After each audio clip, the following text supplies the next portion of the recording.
नमस्कार दोस्तों, स्वागत है आपका हमारे YouTube चैनल सत्यम शिवम सुंदरम में। दोस्तों, आज जिस विषय पर हम बात करने जा रहे हैं वो है पुष्पक विमान की कुछ अद्भुत विशेषताएं जो रामायण में बताई गई है।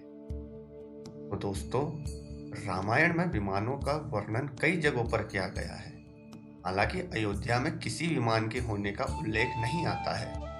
रामायण में मुख्य रूप से विमानों के होने का उल्लेख देवताओं के पास या लंका में ही किया गया है।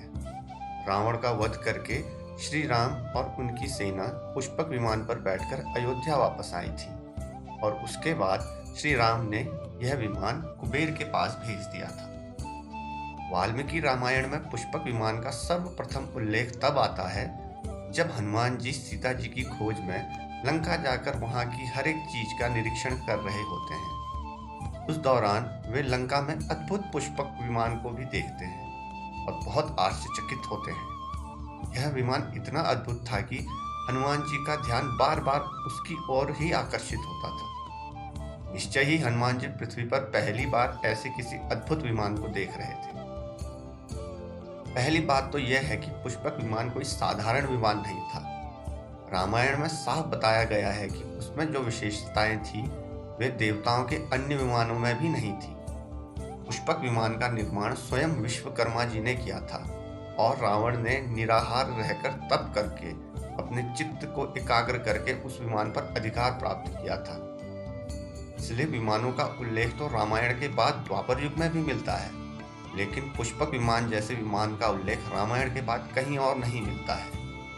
मान लीजिए कि आज वेदों या अलग अलग वैमानिक शास्त्रों को समझकर प्राचीन टेक्नोलॉजी से विमानों का निर्माण करने में सफलता प्राप्त कर भी ली जाए तो भी पुष्पक विमान जैसे विमान का निर्माण नहीं किया जा सकता है। तो आइए जानते हैं कि पुष्पक विमान की क्या विशेषताएं थी। उस दिव्य विमान को बहुत ही सुंदर तरीके से बनाया और सजाया गया था। देवताओं के उत्तम विमानों में सबसे ज्यादा महत्व पुष्पक विमान का ही था। उस विमान की रचना अनेक प्रकार की विशिष्ट निर्माण कलाओं से की गई थी। जब वह ऊपर उठकर आकाश मार्ग में उड़ता था तब सौर मंडल के ही किसी चिन्ह की तरह दिखाई देता था। पुष्पक विमान स्वर्ण के समान चमकता हुआ दिखाई देता था।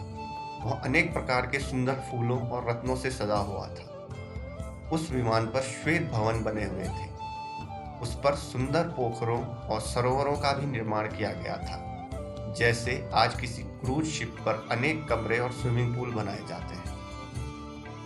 पुष्पक विमान में हर एक चीज बहुत ही मेहनत से बनाई गई थी। उस विमान में नीलम, चांदी और मूंगों से पक्षियों और सुंदर घोड़ों की प्रतिमाओं का भी निर्माण किया गया था।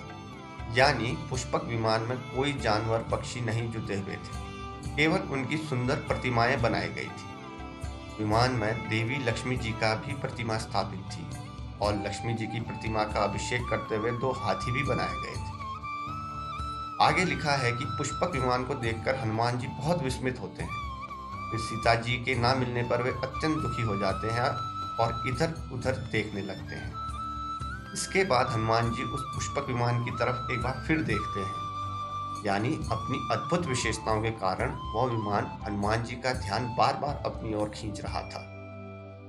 युगों के अनुसार विज्ञान में अंतर।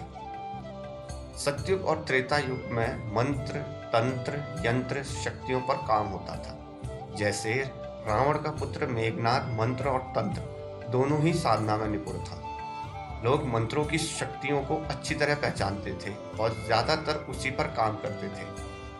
मंत्र एक खोज होते हैं। जैसे पुष्पक विमान उसी व्यक्ति से संचालित होता था जिसने उस विमान संचालन से संबंधित मंत्र सिद्ध किया। इसलिए उसे संचालित करने वाला अपने मन में जैसे ही संकल्प करता था वह विमान वहां पहुंच जाता था। द्वापर में मंत्र शक्ति कमजोर हो जाती है और तंत्र यंत्र शक्ति बढ़ जाती है। जैसे शाल्व का विमान, वह विमान पुष्पक विमान की तरह अद्भुत तो नहीं था और न ही उसमें ऐसी विशेष क्षमताएं थी। कलयुग में मंत्र शक्ति समाप्त हो जाती है और तंत्र और यंत्र शक्ति प्रभावी हो जाती है। धीरे धीरे तंत्र शक्ति का भी लोप हो जाता है और केवल यंत्र शक्ति रह जाती है।